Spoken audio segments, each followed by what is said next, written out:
Hey folks, welcome to made for coding. This is Vijendra और ये है बेसिक्स ऑफ जावा सीरीज का part 4। इस वीडियो में हम जानेंगे क्लास और ऑब्जेक्ट्स के बारे में, मगर डिफरेंट और प्रैक्टिकल वे में।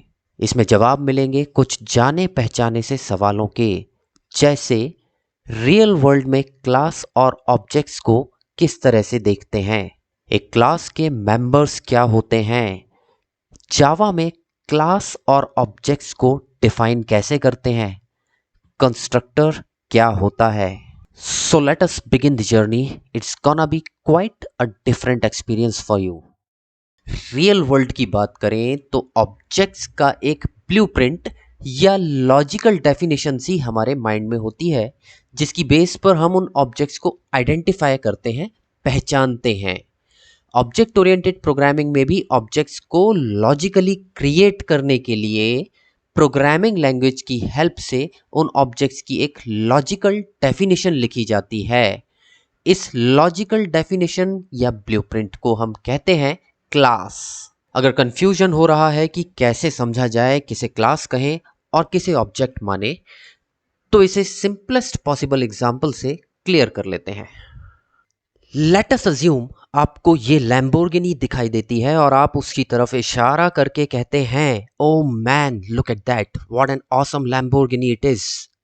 आप इसको पॉइंट करके ऐसा इसलिए कह पाते हैं क्योंकि ये एक्चुअली एग्जिस्ट करती है। इसीलिए ऑब्जेक्ट ओरिएंटेड प्रोग्रामिंग के अकॉर्डिंग ये पर्टिकुलर लैम्बोर्गिनी एक ऑब्जेक्ट हुई। अब बस आप खुद से ये पूछिए, व्हाट इज दिस? जवाब आएगा, इट इज अ कार। मगर ये आंसर आया कहां से? क्योंकि आपके माइंड में एक लॉजिकल डेफिनेशन या ब्लूप्रिंट है जिसकी बेस पर आप ये कह पाए कि इट इज अ कार। यही कार वो क्लास हो गई जिसकी ऑब्जेक्ट ये लैम्बोर्गिनी है। एक और एग्जांपल लेते हैं। मैं एक्चुअली एग्जिस्ट करता हूं, ये रहा मैं। इसीलिए ऑब्जेक्ट ओरिएंटेड प्रोग्रामिंग के अकॉर्डिंग मैं एक ऑब्जेक्ट हुआ। अब मैंने पूछा, व्हाट इज दिस? मेरे माइंड में जो ब्लूप्रिंट है उसकी बेस पर आंसर आया, आई एम अ पर्सन। तो पर्सन ही वो क्लास हो गई जिसकी एक ऑब्जेक्ट मैं हूं। ब्रीफली कंक्लूड करता हूं, हर वो चीज जो एग्जिस्ट करती है या जिसे एक्सपीरियंस किया जा सकता है, वो एक ऑब्जेक्ट है। और क्लास वो नॉलेज या लॉजिकल डेफिनेशन जिसकी बेस पर ऑब्जेक्ट्स को पहचाना जाता है। मान लीजिए आपको ये स्क्रीन्स दिखाकर कहा जाता है कि इस तरह की एक चैटिंग एप्लीकेशन आपको बनाना है। अब आपके सामने ये सवाल उठता है कि इसमें कौन कौन सी क्लासेस मुझे क्रिएट करनी होंगी। तो आंसर बहुत सिंपल है। उसके लिए आपको सिर्फ ये पूछना होगा कि व्हाट इज दिस? आंसर आएगा, ये सारे तो यूजर्स हैं। तो आपको ये क्लियर हो जाएगा कि मुझे एक यूजर क्लास क्रिएट करने की जरूरत है। फिर आप नेक्स्ट स्क्रीन में जाकर के पूछेंगे कि व्हाट इज दिस? तो आपको बताया जाएगा, दीज आर ऑल मैसेजेस। तो आपको ये क्लियर हो जाएगा कि इस सिस्टम में एक और क्लास होगी जिसका नाम होगा मैसेज। और इस तरह से व्हाट इज दिस क्वेश्चंस की बेस पर उस सिस्टम में कितनी क्लासेस होंगी ये आइडेंटिफाई कर लेंगे। इसके बाद क्लासेस को क्रिएट करने के लिए हमें ये पता होना चाहिए कि क्लासेस के कंटेंट्स क्या होते हैं। तो आइए समझते हैं कि एक क्लास के अंदर आखिर होता क्या है। अकॉर्डिंग टू ऊप्स या ऑब्जेक्ट ओरिएंटेड प्रोग्रामिंग, दुनिया की किसी भी चीज़ को क्लास के फॉर्म में डिफाइन करने के लिए सिर्फ दो ही चीज़ों की ज़रूरत होती है, एक डेटा मेंबर्स और दूसरा मेंबर फंक्शंस। डेटा मेंबर्स के फॉर्म में हम ये बताते हैं कि इससे रिलेटेड डेटा क्या क्या होगा। वहीं मेंबर फंक्शंस की मदद से हम उसकी फंक्शनैलिटी को डिफाइन करते हैं। मतलब इस तरह की एक एंटिटी क्या क्या ऑपरेशंस परफॉर्म कर सकती है और उन ऑपरेशंस को कैसे परफॉर्म किया जाएगा, इसका भी डिटेल्ड प्रोसीजर यही डिफाइन किया जाता है। तो बस डेटा मेंबर्स और मेंबर फंक्शंस, इन दो चीज़ों की बेस पर क्लास के फॉर्म में कुछ भी डिफाइन किया जा सकता है। आइए इस एनालॉजी को हम एक YouTube यूज़र का एग्जांपल लेकर समझने की कोशिश करते हैं। अगर एक YouTube यूज़र को एज अ क्लास रिप्रेजेंट करना चाहते हैं तो उससे एसोसिएटेड डेटा मेंबर्स और मेंबर फंक्शंस क्या हो सकते हैं। तो डेटा मेंबर्स रिप्रेजेंट करेंगे इस YouTube यूज़र से एसोसिएटेड इंपॉर्टेंट डेटा को, जैसे इस यूज़र का यूज़र नेम, उसका पासवर्ड, उसका डिस्प्ले नेम, कौन कौन सी प्लेलिस्ट्स उसने क्रिएट की हुई हैं या कौन कौन से वीडियोस उसने पब्लिश किए हुए हैं। वहीं मेंबर फंक्शंस बताएंगे कि ये YouTube यूज़र क्या ऑपरेशंस परफॉर्म कर सकता है। तो एक YouTube यूज़र अपने गूगल अकाउंट से साइन इन हो सकता है, साइन आउट हो सकता है, वीडियोस को सब्सक्राइब कर सकता है, वीडियोस सर्च कर सकता है, न्यू वीडियोस अपलोड कर सकता है या अपनी खुद की प्लेलिस्ट्स बना सकता है। ये जो sign in, sign out, subscribe, search, upload video, create playlist आपको दिखाई दे रहे हैं, ये आप कह सकते हैं कि ये फंक्शंस के नाम हो गए। और हर फंक्शन के नाम के आगे आपको इस तरह के ब्रैकेट्स लगे दिखाई देंगे। ये ब्रैकेट्स जावा में आप जहां भी देखें समझ जाइएगा कि ये एक फंक्शन है। ये मेंबर फंक्शन सिर्फ यही नहीं बताएंगे कि एक YouTube यूज़र क्या क्या ऑपरेशंस परफॉर्म कर सकता है, बल्कि हर फंक्शन के साथ एसोसिएटेड एक बॉडी होगी और उस बॉडी में ये लिखा होगा कि जब ये पर्टिकुलर ऑपरेशन परफॉर्म किया जाएगा तो क्या क्या होगा। जब साइन आउट परफॉर्म किया जाएगा तो क्या क्या सीक्वेंस ऑफ ऑपरेशंस एग्जीक्यूट होंगे, वो इसकी बॉडी में डिफाइंड होंगे। इसी तरह से जब सब्सक्राइब करेगा तब जो भी ऑपरेशंस परफॉर्म होंगे वो इसकी बॉडी में डिफाइंड होंगे। जब एक वीडियो को सर्च किया जाएगा तो इस सर्च फंक्शन की बॉडी में जो सीक्वेंस ऑफ ऑपरेशंस परफॉर्म होने हैं वो यहाँ लिखे जाएंगे। आई होप क्लास और ऑब्जेक्ट से रिलेटेड कंसेप्ट्स आप समझ पाए होंगे। तो अब हम जावा में एक ऐसा प्रोग्राम बनाएंगे जिसमें डिफरेंट डिफरेंट कार्स को रिप्रेजेंट किया जा सके। और इसके लिए सबसे पहले हमें उस एप्लीकेशन को क्लास के फॉर्म में ये बताना होगा कि कार होती क्या है। जरा सोचिए कि कार क्लास के डेटा मेंबर्स और मेंबर फंक्शंस क्या हो सकते हैं। तो कार से रिलेटेड डेटा हो सकता है कि उस कार का ब्रांड क्या है, उसमें पावर स्टीयरिंग है या नहीं है, किस टाइप की वो कार है, वो एसयूवी है, हैचबैक है, सिडान है, ट्रांसमिशन सिस्टम कैसा है, मैनुअली गियर चेंज करने होते हैं या ऑटोमेटिक ट्रांसमिशन है, इंजन कितने सीसी का है, रजिस्ट्रेशन नंबर क्या है। एक कार पर जो नंबर प्लेट हम लगी देखते हैं वो उस कार का रजिस्ट्रेशन नंबर होता है। कार के साथ हम क्या ऑपरेशंस परफॉर्म कर सकते हैं, तो हम एक कार को स्विच ऑन कर सकते हैं, स्विच ऑफ कर सकते हैं, उसे लॉक या अनलॉक कर सकते हैं या उस कार को ड्राइव कर सकते हैं। करने को तो और भी बहुत कुछ किया जा सकता है, लेकिन हमेशा याद रखिए कि आपकी एप्लीकेशन में जिस लेवल की डिटेल्स रिक्वायर्ड हो सिर्फ उतनी ही डिटेल्स के साथ क्लास को डिफाइन करना होता है। Now let us see how to implement this car class in Java, and for doing so I will be using NetBeans IDE.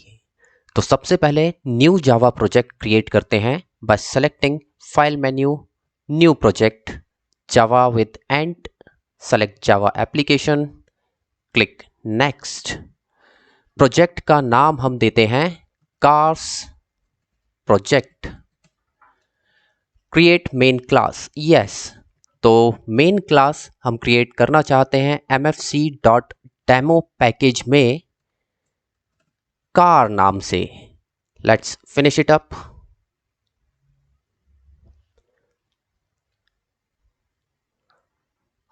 और लेफ्ट हैंड साइड में कार्स प्रोजेक्ट नाम का एक प्रोजेक्ट क्रिएट हो चुका है जिसमें mfc.demo पैकेज के अंदर कार नाम से एक क्लास क्रिएट हो चुकी है।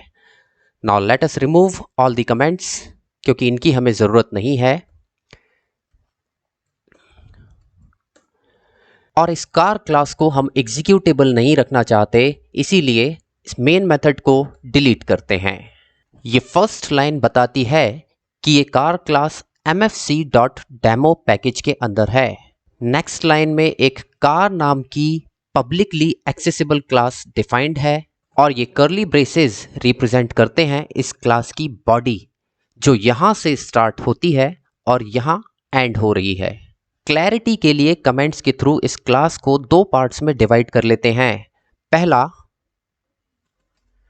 डेटा मेंबर्स और दूसरा मेंबर फंक्शंस। क्लास बॉडी के अंदर ही हम डेटा मेंबर्स और मेंबर फंक्शंस डिफाइन करते हैं। इस कार क्लास के डेटा मेंबर्स हैं ब्रांड, पावर स्टीयरिंग, यस और नो, टाइप क्या है, एसयूवी, एमयूवी, हैचबैक वगैरह, ट्रांसमिशन ऑटोमेटिक है या मैनुअल है, इंजन कैपेसिटी कितने सीसी का इंजन है, रजिस्ट्रेशन नंबर क्या है गाड़ी का। तो चलिए इन डेटा मेंबर्स को इस कार क्लास में डिक्लेयर करते हैं। String brand, string power steering, string car type, string transmission, string engine capacity, string registration number। अब अगर हम टाटा सफारी कार क्रिएट करना चाहते हैं तो उस कार का ब्रांड हो जाएगा टाटा, लेकिन सफारी स्टोर करने के लिए कार का नाम नहीं लिया है। तो चलिए कार नाम से एक डेटा मेंबर और ऐड कर लेते हैं। So let's write string car name.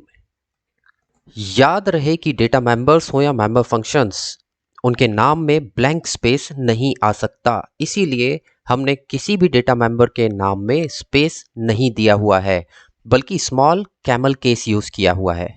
Camel case या जावा में नेमिंग कन्वेंशंस के बारे में जानना चाहें तो इस सीरीज का पार्ट 2 देख सकते हैं, जिसकी लिंक डिस्क्रिप्शन में अवेलेबल है। यहाँ आपके मन में ये सवाल ज़रूर आना चाहिए कि क्या हर डेटा मेंबर का टाइप हमेशा स्ट्रिंग ही होता है? तो जवाब है नहीं। अभी हमने जावा में डेटा टाइप्स नहीं देखे हैं, जो कि मैं नेक्स्ट वीडियो में बताने वाला हूँ। लेकिन डेटा टाइप्स जाने बिना डेटा मेंबर्स कैसे डिक्लेयर करें? तो स्ट्रिंग एक ऐसा टाइप है जो कि किसी भी तरह की वैल्यू को स्टोर करने में सक्षम है, इसीलिए यहां सारे डेटा मेंबर्स का टाइप स्ट्रिंग लिया हुआ है। अब बढ़ते हैं मेंबर फंक्शंस की तरफ। हमने इस कार क्लास में ये 5 फंक्शंस या मेथड्स आइडेंटिफाई किए थे: switch on, switch off, lock, unlock और drive. So let us define them in our class. ये दोनों स्क्रीन्स आपस में कन्फ्लिक्ट ना करें, इसके लिए पहले प्रोजेक्ट एक्सप्लोरर को मिनिमाइज कर लेते हैं। Now let us define the 5 member functions of our car class, which are void switch off function definition, then void switch on function definition, then void lock, then comes void unlock, and lastly void drive function and its definition. That's it. जैसे data members declare करने का तरीका था, पहले data type, उसके बाद data member का नाम और फिर सेमीकोलन, वैसे ही मेंबर फंक्शंस को डिफाइन करने का भी एक फिक्स्ड तरीका होता है। पहले तो ये जान लीजिए कि फंक्शंस में गिव एंड टेक का रूल चलता है। ये फंक्शंस कुछ वैल्यूज ले भी सकते हैं और कुछ वैल्यू दे भी सकते हैं। किसी क्लास में मेंबर फंक्शंस को डिफाइन करते वक्त सबसे पहले तो हम ये बताते हैं कि वो फंक्शन देता क्या है। उसके बाद हम मेंशन करते हैं उस फंक्शन का नाम, और फिर ब्रैकेट्स में हम ये बताते हैं कि वो फंक्शन लेता क्या है, और उसके बाद आती है उस फंक्शन की बॉडी, जिसमें हम ये डिफाइन करते हैं कि ये फंक्शन क्या करता है और कैसे करता है। टेक्निकली इस देता क्या है को हम कहते हैं return type of that function. वहीं लेता क्या है को टेक्निकली हम कहते हैं आर्ग्यूमेंट लिस्ट। तो बेसिकली एक फंक्शन को डिफाइन करने का जो प्रोटोटाइप हुआ वो हुआ सबसे पहले रिटर्न टाइप, देता क्या है, फिर फंक्शन का नाम, उसके बाद ब्रैकेट्स के अंदर लेता क्या है, आर्ग्यूमेंट लिस्ट, और फिर आती है फंक्शन की बॉडी। हमने इन फंक्शंस को सिंपलेस्ट पॉसिबल फॉर्म में डिफाइन किया हुआ है, जहां ये एम्प्टी ब्रैकेट्स चीख चीख कर कह रहे हैं कि ये फंक्शंस कुछ नहीं लेते, वहीं ये वॉइड कीवर्ड्स ये बता रहे हैं कि ये फंक्शंस कुछ देते भी नहीं हैं। फंक्शंस को गहराई से जानने के लिए मैं सेपरेट वीडियो अपलोड करूंगा। इस वीडियो में हम फोकस्ड रहेंगे क्लास और ऑब्जेक्ट्स पर। इन फंक्शंस को डिफाइन करके हमने अपनी एप्लीकेशन को ये बता दिया है कि इस एप्लीकेशन में एक कार क्लास ये 5 फंक्शंस परफॉर्म कर सकती है। तो अब हमारी क्लास रेडी है, जिसमें ये तो हुए डेटा मेंबर्स और ये हुए मेंबर फंक्शंस। इन मेंबर फंक्शंस को मेथड्स भी कहा जाता है या सिंपली फंक्शंस भी कहते हैं। Oh, there is a typo mistake, ये डिराइव नहीं बल्कि ड्राइव होना चाहिए। I am sorry for that. तो अब बारी है इस क्लास की ऑब्जेक्ट क्रिएट करने की। इस कार क्लास की हर ऑब्जेक्ट एक स्पेसिफिक कार को रिप्रेजेंट करेगी। आइए देखते हैं, अगर हम एक स्पेसिफिक कार जैसे टाटा सफारी को रिप्रेजेंट करना चाहते हैं तो इस कार क्लास की ऑब्जेक्ट के फॉर्म में कैसे करेंगे। इस कार क्लास का कोड क्लीन बना रहे इसलिए एक सेपरेट क्लास क्रिएट कर लेते हैं। तो let's open project explorer once again, cars project, go to source packages, mfc.demo, जहां हमारी कार क्लास अवेलेबल है। तो इस mfc.demo पैकेज में ही एक और न्यू जावा क्लास क्रिएट करते हैं। Let us name it whatever you like. I would like to name it main class. Main class ये सोचकर रखा है कि इस क्लास में मेन मेथड होगा। मेन क्लास के मेन मेथड में हम टाटा सफारी नाम से कार क्लास की ऑब्जेक्ट क्रिएट करने वाले हैं। So let's finish it up. ये रही मेन क्लास, जिसके कमेंट्स हम सबसे पहले रिमूव कर देते हैं ताकि कोड क्लियरली विजिबल हो सके। इस मेन क्लास में PSVM that means public static void main method create करते हैं। अब यहां हम क्रिएट करेंगे टाटा सफारी, जो कि ऑब्जेक्ट होगी कार क्लास की। तो ध्यान से देखिए कि जावा में किसी क्लास की ऑब्जेक्ट क्रिएट करने का क्या तरीका होता है। नेटबीन्स का लेआउट चेंज कर लेते हैं ताकि दोनों ही क्लासेस हमें एक साथ दिखाई दे सकें, मेन क्लास और कार।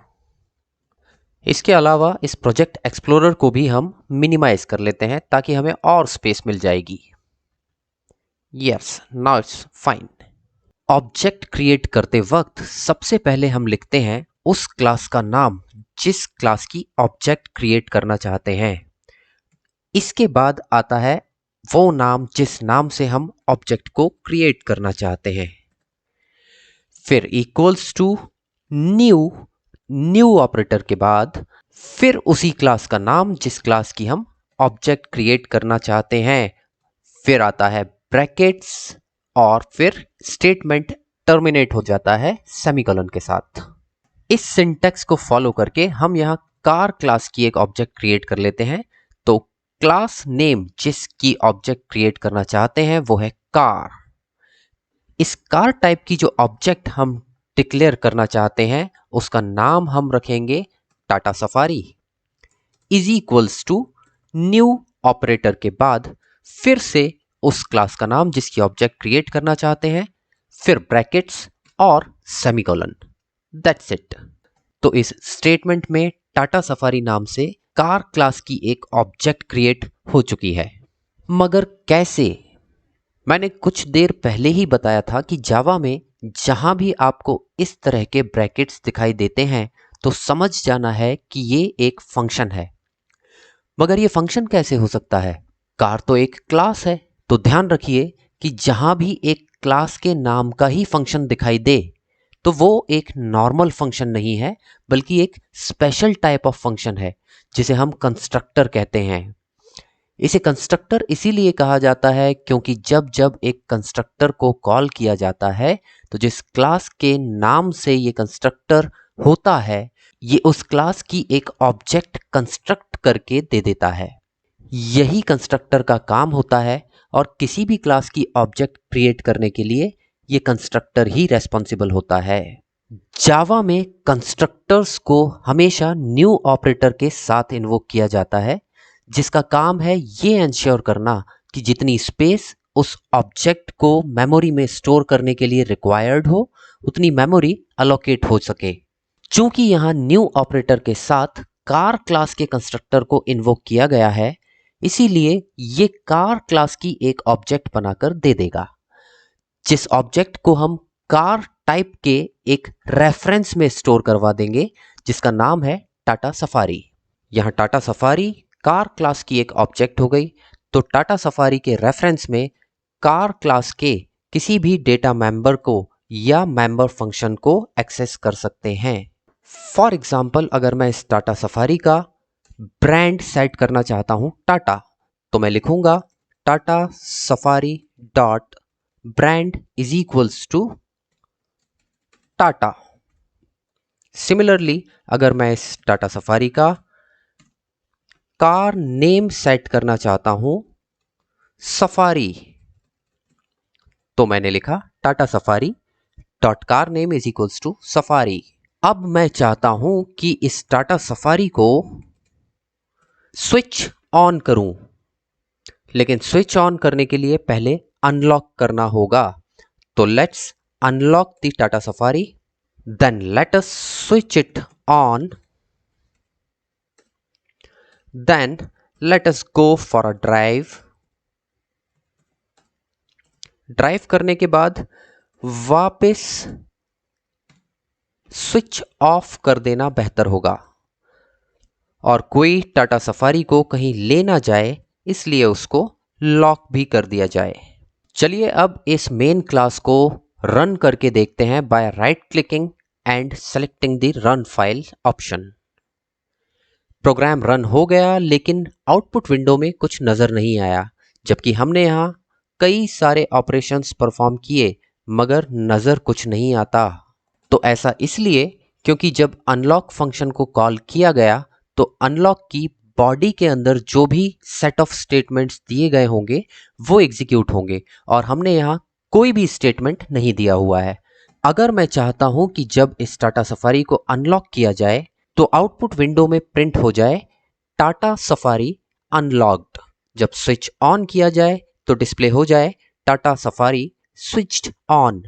ड्राइव करते वक्त वहां नजर आना चाहिए Tata Safari is on a drive.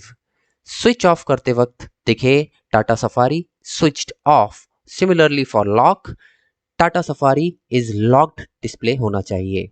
Print करने के लिए हमें देना होगा system dot out dot println.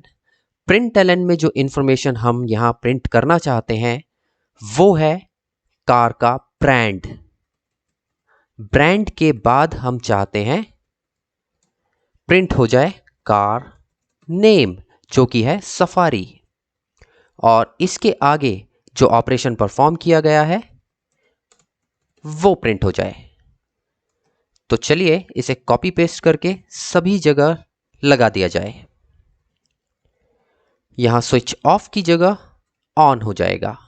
Similarly for lock method यहां प्रिंट होना चाहिए लॉक्ड। अनलॉक के केस में दिखाई देना चाहिए टाटा सफारी अनलॉक्ड, और ड्राइव करते वक्त यहां नजर आना चाहिए इज ऑन अ ड्राइव।